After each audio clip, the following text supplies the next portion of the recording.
Oferecimento: Julieste Logística. Há mais de uma década transportando. 27 3228 0586.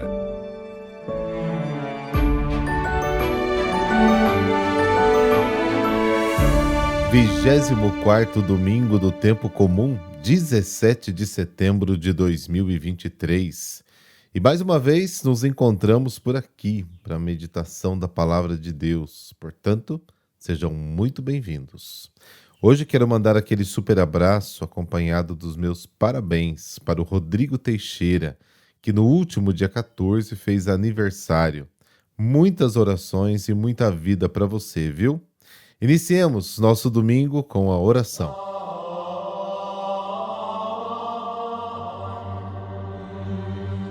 Pelo sinal da Santa Cruz, livrai-nos Deus, nosso Senhor, dos nossos inimigos.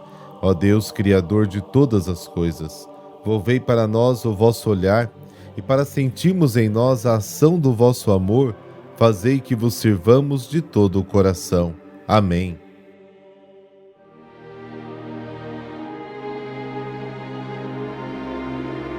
Mateus, capítulo 18, versículos de 21 a 35. O Senhor esteja convosco, Ele está no meio de nós. Proclamação do Evangelho de Jesus Cristo segundo Mateus. Glória a vós, Senhor. Naquele tempo, Pedro aproximou-se de Jesus e perguntou: Senhor, quantas vezes devo perdoar se meu irmão pecar contra mim? Até 7 vezes? Jesus respondeu: Não te digo até 7 vezes, mas até 70 vezes 7. Porque o reino dos céus é como um rei, que resolveu acertar as contas com seus empregados. Quando começou o acerto, levaram-lhe um que lhe devia uma enorme fortuna. Como o empregado não tivesse com que pagar, o patrão mandou que fosse vendido como escravo, junto com a mulher e os filhos e tudo o que possuía, para que pagasse a dívida. O empregado, porém, caiu aos pés do patrão e, prostrado, suplicava: Dá-me um prazo e eu te pagarei tudo. Diante disso, o patrão teve compaixão, soltou o empregado e perdoou-lhe a dívida. Ao sair dali, aquele empregado encontrou um dos seus companheiros que lhe devia apenas 100 moedas. Ele o agarrou e começou a sufocá-lo, dizendo: Paga o que me deves. O companheiro, caindo aos seus pés, suplicava: Dá-me um prazo e eu te pagarei. Mas o empregado não quis saber disso. Saiu e mandou jogá-lo na prisão, até que pagasse o que devia. Vendo o que havia acontecido, os outros empregados ficaram muito tristes. Procuraram o patrão e lhe contaram tudo. Então o patrão mandou chamá-lo e lhe disse: Empregado perverso, eu te perdoei toda a tua dívida, porque tu me suplicaste. Não devias tu também ter compaixão do teu companheiro, como eu tive compaixão de ti?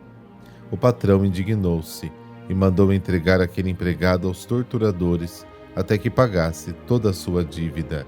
É assim que o meu Pai que está nos céus fará convosco, se cada um não perdoar de coração o seu irmão. Palavra da salvação. Glória a vós, Senhor.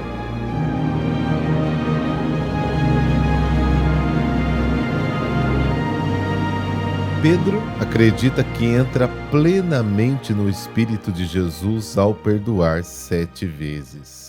Até os rabinos debateram esse assunto a partir de Amós, capítulo 2, Jó, capítulo 33 e da tríplice oração de José, Gênesis 50. Eles pensavam que era possível perdoar até 3 vezes. A resposta de Jesus é clara. Ao inverter o cântico de Lameque, Caim será vingado 7 vezes, mas Lameque 70 vezes 7. Gênesis capítulo 4. Jesus revela os insuspeitados recursos da misericórdia gerados pelo advento do reino dos céus. Diante de Deus somos todos devedores insolentes. A parábola de hoje nos ensina que o perdão de Deus é a razão e a medida do perdão fraternal. Devemos perdoar sem medida, porque Deus nos perdoou sem medida. O perdão aos irmãos é um sinal da eficácia do perdão de Deus em nós. Se não perdoamos, não aceitamos realmente o perdão de Deus. O servo está condenado porque guarda o perdão para si e não permite que o seu perdão se torne uma alegria para os outros. Devemos imitar o comportamento de Deus. A base da minha relação com o outro é a imitação da relação que Deus tem comigo. Jesus disse para amarmos uns aos outros como Ele nos amou, João 13. E Paulo diz para agraciarmos uns aos outros, como o Pai nos agraciou em Cristo, Efésios capítulo 4. A justiça de Deus não é aquela que restaura a igualdade, segundo a regra, quem erra paga. É uma justiça superior, própria de quem ama, que está sempre em dívida com todos. O adversário deve a reconciliação, o pequeno o acolhimento, o perdido a busca, o culpado a correção, o devedor o perdão. 10.000 era o maior número da língua grega e o talento a maior medida. 10.000 talentos é uma quantia enorme, como está no texto bíblico original. Aqui fala de uma enorme quantia. O texto original fala de 10.000. O talento corresponde a 36 quilos de metal precioso.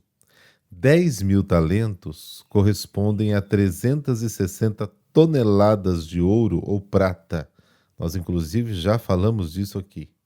Um talento equivale a 6.000 dias úteis. 10.000 talentos equivalem a 60 milhões de salários diários.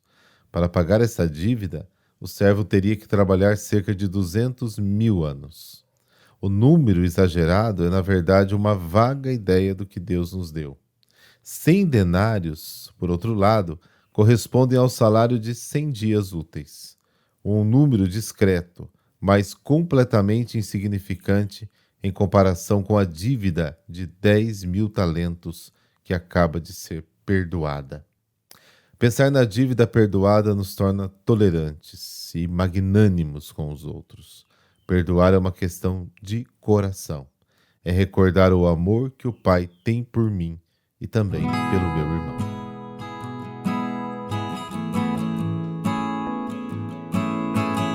São Roberto Bellarmino, bispo, cardeal e doutor da Igreja. Nascido em 4 de outubro de 1542 em Montepulciano, perto de Siena, São Roberto Bellarmino era filho dos nobres empobrecidos Vincenzo Bellarmino e Cinzia Cervini, que era irmã do Papa Marcelo II. Ele teve uma excelente educação humanista antes de entrar para a Companhia de Jesus no dia 20 de setembro de 1560.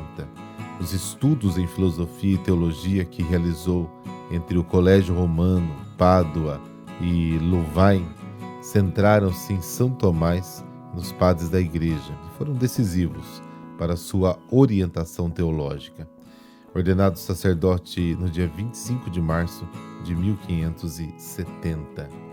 São Roberto Bellarmino foi professor de teologia em Louvain por alguns anos. Posteriormente chamado a Roma como professor do Colégio Romano, foi-lhe confiada a cátedra de apologética na década em que ocupou esse cargo, de 1576 a 1586. Elaborou um curso de lições que mais tarde se fundiu na Controversie, obra que imediatamente se tornou famosa pela clareza e riqueza de conteúdo e pelo viés predominantemente histórico.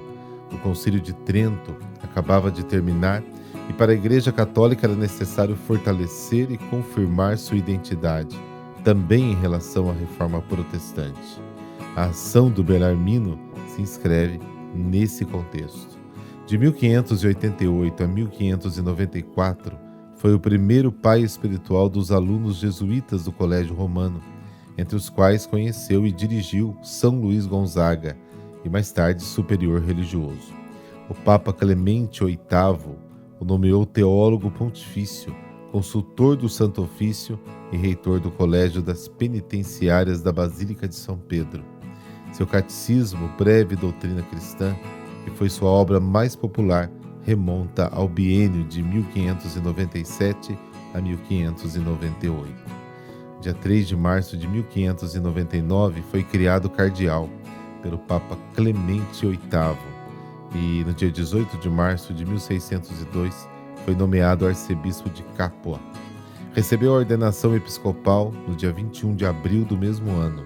Nos 3 anos em que foi bispo diocesano, destacou-se pelo zelo de pregador em sua catedral, pela visita semanal às paróquias, pelos 3 sínodos diocesanos e por um conselho provincial ao qual deu vida. Depois de ter participado dos conclaves que elegeram o Papa Leão XI e Paulo V, foi chamado a Roma, onde foi membro das congregações do Santo Ofício, do Índice dos Ritos, dos bispos e da propagação da fé. Ele também teve cargos diplomáticos com a República de Veneza e Inglaterra, em defesa dos direitos da Sé Apostólica.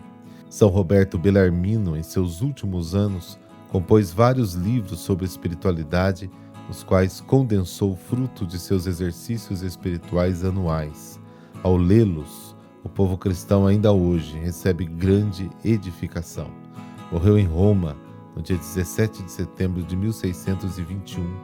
O Papa Pio XI o beatificou em 1923, o canonizou em 1930 e o proclamou doutor da Igreja em 1931. Grande santo professor e apologista, educa-nos no caminho da fé, livra-nos das heresias e leva-nos ao conhecimento mais profundo de Jesus Cristo, nosso Senhor. Por meio da tua intercessão, confiamos à Santa Igreja, os cardeais e bispos, para que sejam modelos do bom pastor. Amém. Abençoe-vos o Deus Todo-Poderoso, Pai, Filho, Espírito Santo. Amém. Excelente domingo para você aí, na companhia da sua família. Até amanhã.